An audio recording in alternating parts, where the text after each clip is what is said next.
A continuació, en nom del Partit Socialista, té la paraula la diputada Marta Moreta. Gràcies, president. Nosaltres també votarem a favor d'aquesta proposta de resolució.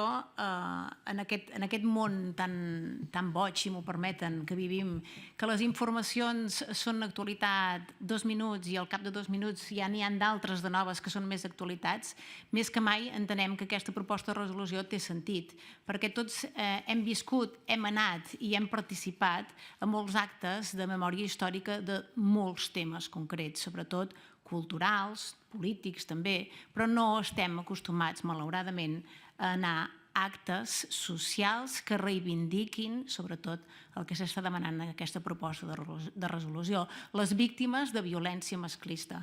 Per tant, entenem que és del tot acertat fer aquesta proposta de resolució, però no només fer-la i aprovar-la, sinó que cadascú de nosaltres, cadascú dels ciutadans i ciutadanes que viuen en aquest país, tingui la conscienciació de que és necessari portar a terme tots aquests actes perquè la gent vagi fent un reconeixement personal a tota aquesta xacra que en aquest moment ens està passant en aquest país. I, per tant, nosaltres donarem suport a aquesta proposta de resolució. Moltes gràcies.